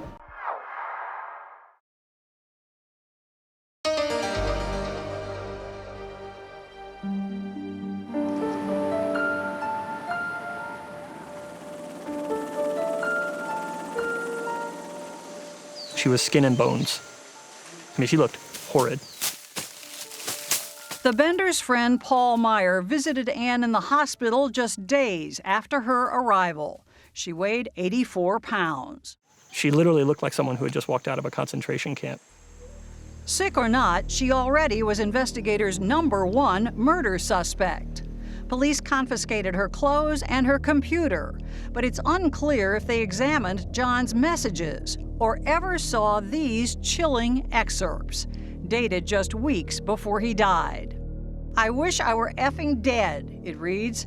"I feel so effing horrible, I want to kill everyone, and then myself." A window, Ann says, on a tormented soul. John was the most tortured person I've ever met. He had been wanting to kill himself for weeks. She thinks the lawyers Bender trustee Juan Alvarez hired for her should have used John's messages in her defense. They wouldn't comment on strategy. They never manifested that I was innocent. So their position was, oh yeah, she did do this. By not doing anything, they were making it inevitable that I would be charged. 19 months after Bender died, Ann was officially charged with murder. Convinced the gems had been smuggled into the country, authorities later also charged her with possessing contraband. All, she is sure, just what Juan Alvarez wanted. Why?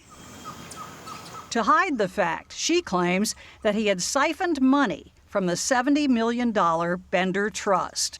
I'm the only person that can stop him or bring scrutiny into what he's done. In July 2012, with murder charges hanging over her head, Ann Bender took Juan Alvarez to court for fraud.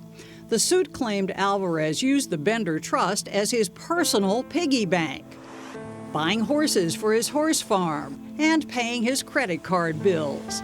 Authorities raided his office and confiscated 135 boxes of documents.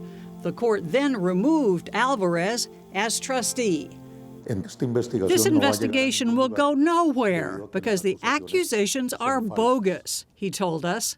But whatever Juan Alvarez did or did not do, he did not shoot John Bender. And prosecutors see Ann's lawsuit as an attempt to distract them from their firm belief that she did. They just didn't see how that gunshot could have been in that part of his head by suicide. Was this suicide or an accident or murder? The forensic evidence is so vital in this case. It's incredible. We brought in outside experts to Boracay and asked them to take a look at it. This was the bedroom. This is where John Bender died. In the rarefied world of forensic science, you can see there's a lot of blood on the crime scene. Selma and Richard Eikelenboom are internationally recognized but sometimes controversial experts. Known for stirring debate in high-profile cases once thought open and shut. Like this and this one. From the start, they say, some Costa Rican authorities had a preconceived idea that this was murder. The pathology report is very straight from the beginning. This is a homicide and let's prove it's a homicide. Yeah. He does look like he's sleeping. A lot of people who die with their eyes closed look like they're sleeping, and they might have been wide awake when it happened. The prosecutor said, if you're going to shoot yourself, everyone knows it's here or it's here or it's here. Well, that's completely unscientific. If that's an example of the logic they used in this case, then I'm really very worried. They cite other monumental mistakes. Not immediately testing for gunpowder residue, not fingerprinting the gun, not testing the sheets for blood spatter. What is the most vital thing that they missed? I think the trajectory. Then you can place the shooter on the scene in relation to the victim. It's like this. They told us the trajectory, the path the bullet followed, was critical to understanding where the gun was when it was fired and if Ann or John fired it. Looking at this investigation, how would you grade it? Very poor. In January 2013, a 3-judge panel acquitted Ann Bender of murder. She was safe. But not for long.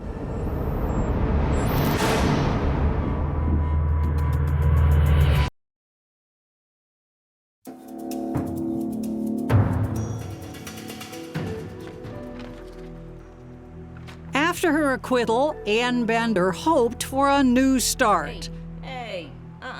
But never thought of leaving Costa Rica, moving instead to a small apartment. When the trust stopped paying her bills, friends and family helped. She began dating a new boyfriend, another American, Greg Fisher. She has never not done what his court system has asked her to do, never not done what his government has asked her to do. So she says she was shocked in May 2014 when the Costa Rican government put her on trial for murder a second time. It may seem odd to Americans, but in Costa Rica there is no double jeopardy rule. So if a prosecutor doesn't like a verdict, he can appeal, and if he wins, try the defendant all over again, with the same charges, the same evidence, and the same witnesses. El cual le produjo la muerte instantánea. This time there are new judges, but prosecutors repeat their case, arguing that the evidence from the body, the bullet casing, the entry wound, blood stains, and pillowcase prove this was murder. No había persona. Defense attorney Fabio Oconotrio is just as insistent it was suicide. In all homicide, there's a reason. In this case, there's no reason. And in a risky move, he decides there is nobody better able to make that point than Ann Bender herself. I want to make a statement. And make a statement she certainly does. I was so happy here when we moved here. She stays on the stand the entire day. He was talking about suicide every day for at least 4 weeks. It was an issue of getting through every day. You seem to be saying that there was no way to prevent him from attempting suicide. I tried my hardest. I'm not saying just no way for you. There was no avenue open. No. Period. This was destined to be. He wanted to die. Estaba en esta posición.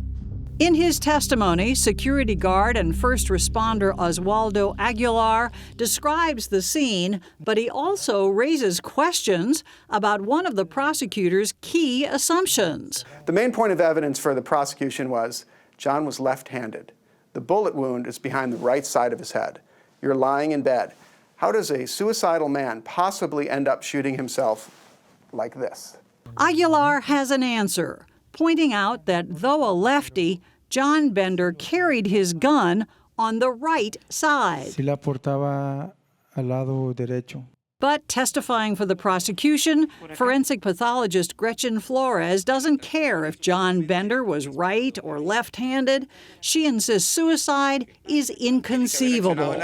Another person, she says, would have to fire the weapon. Her conclusion from the blood evidence and the position of the body, John Bender never saw the shot coming. It's 6 centimeters from the midline. At Boracay, our independent forensics experts, Richard and Selma Eichenbaum, tested that idea that John's body never moved. It would explain the blood we find over here, but it doesn't explain the blood over there. In their view, it had to have moved for the blood to have pooled as it did on both sides of his body. So his head was completely different. This was the position of his head when he was shot. The blood pattern analysis support the hypothesis that there was some sort of fight. They showed us how a struggle could have happened, how Ann's efforts to get the gun could make it fire. Whoa.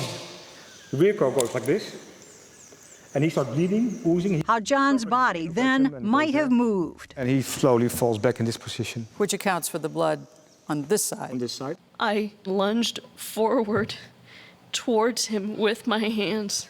I fell towards the center of the bed, and the gun went off.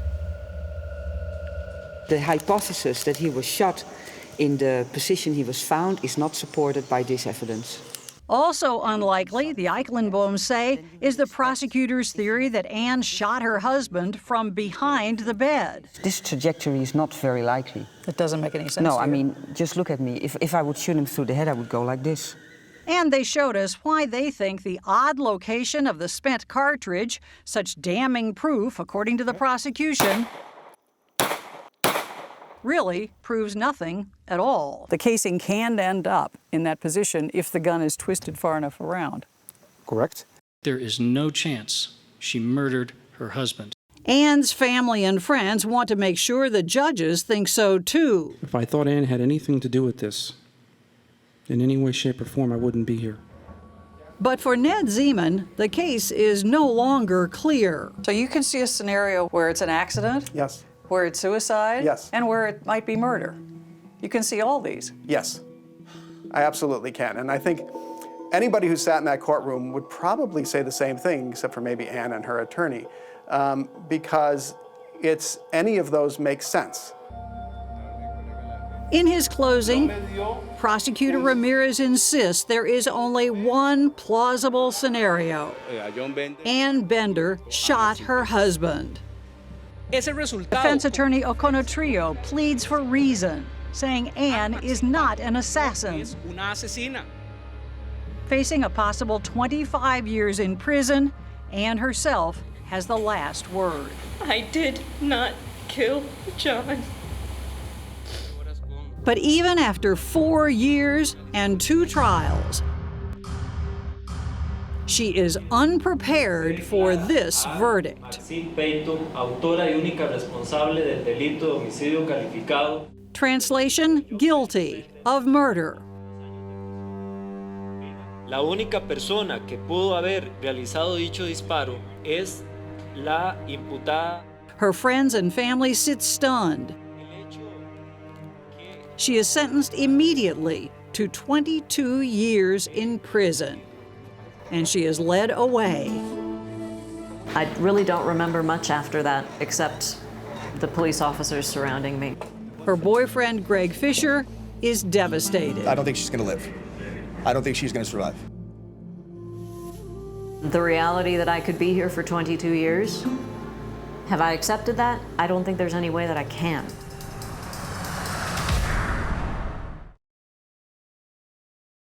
La única persona que pudo haber realizado dicho disparo, Anne Maxine Peyton.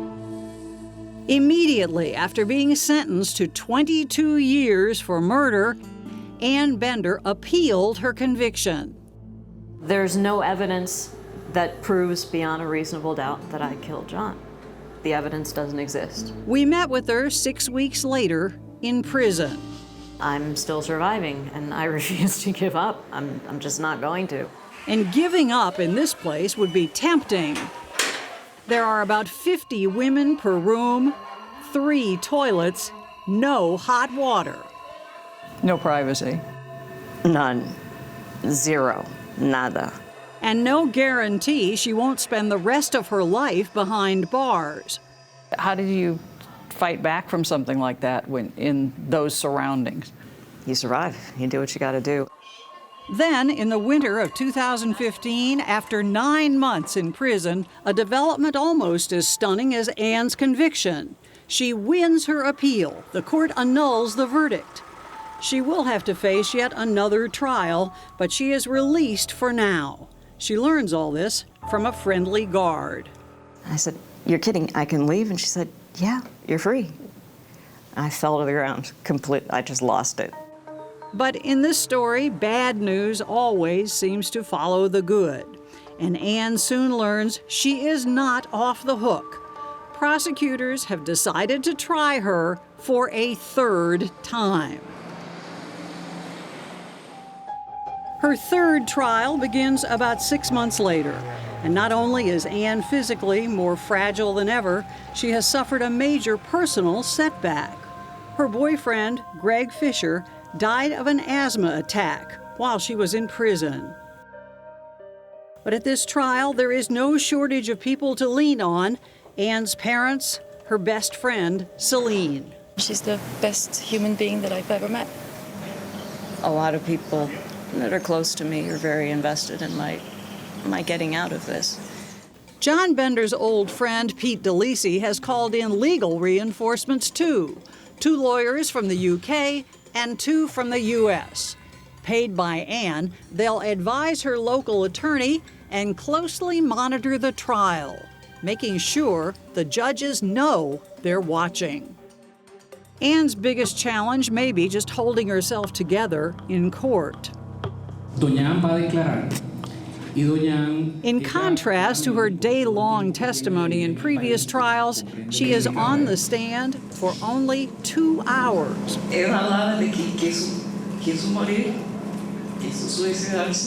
And this time, she tries to appeal to the judges by testifying in Spanish. Once again, telling her story is an emotional ordeal.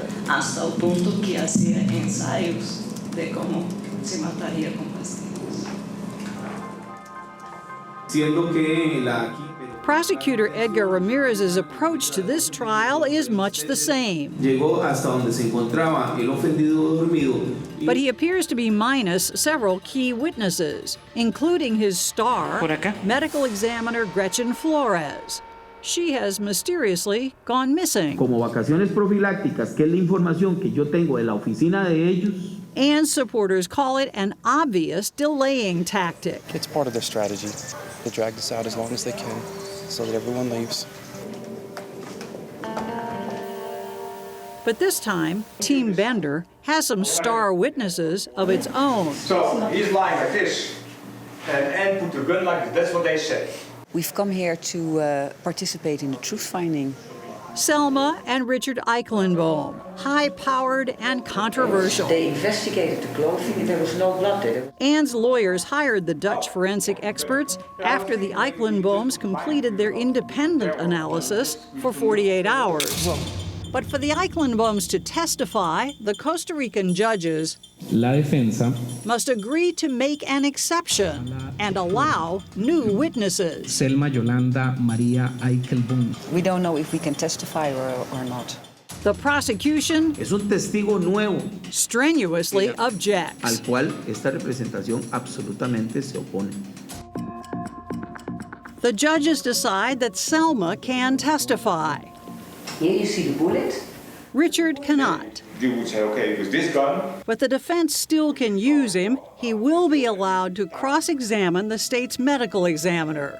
Gretchen Flores finally has resurfaced after 2 weeks. Richard Eikelenboom's chance to question this witness is an opportunity, but also a big challenge. Flores is as certain as ever that Anne Bender killed John. Y la manera de muerte se concluyó fue una manera de muerte homicida. We're not lawyers, so it's a new role. Here you have a photo. Costa Rican law prohibits American-style cross-examination in which lawyers use questions suggesting the answers they want. So Anne's legal team quickly has to train this Dutch scientist to think like a Costa Rican attorney. We have absolutely a lot of work to do. To help Anne, he'll have to pointedly ask medical examiner Flores about her experiments without seeming to have an opinion either way. It seems to me what we can do is explore what experiments the prosecution have not done. When did you do this? You didn't do this. You didn't do this. But that's fine. That is providing information, and we're not allowed to do that. It's providing information. Yes, indirectly. After working all weekend, the team is ready. Now we have to play lawyer games. Do you know if this gun was tested for the distance of a muzzle flame? No, señor, no, señora, no sé. No, I don't know. Am I allowed to show a picture? Sí, adelante. Yes, go ahead. Richard Eikelenboom has to tread carefully, Posición anatómica. and the constraints limit what he can accomplish. But next, it's Selma's turn. She is a witness. I remember her walking in and the reaction of the judges, just seeing her, because she has such an amazing presence in the courtroom. And as a witness, she can go much further. I see no support for the scenario of a homicide. Her testimony was amazing. In my opinion as an expert, all the evidence that is available points clearly in the direction of a suicide. De un suicidio. The prosecutor makes a last-ditch effort to strike Selma's testimony from the record. But for now, the judges decide it can stay. You can't unring the bell. They heard what she said. It's been 3 long weeks. At last, they are ready to vote on a verdict. After 3 trials and nearly 10 years, the judges are looking at me, and I hear the words, not guilty. Absuelta. And that translates? Absolved. Absolved. Yeah. Bien, eso sería todo. Tengan todos buenos días. The world believes me, finally.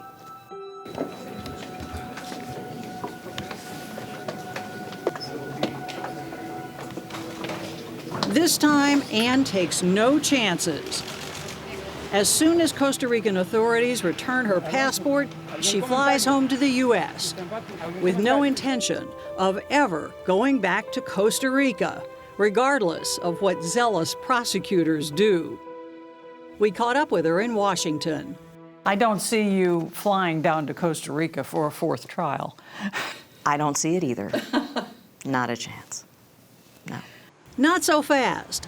In a jaw-dropping decision months later, a Costa Rican court announces, yes, it intends to try Ann Bender a 4th time. Her stunned lawyers immediately appeal. But win or lose, it's doubtful prosecutors actually could try her again. Trials in absentia are not allowed in Costa Rica. While there is an extradition treaty in place, legal experts say that after 3 trials, they would be shocked to see the U.S. extradite Ann Bender for a 4th. In fact, Ann seems finally to have put this one-time paradise behind her.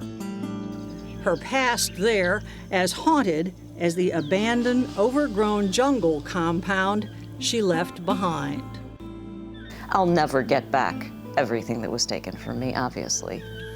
I'll never get back my husband. Now it's time to go after what can be recovered and find a life again.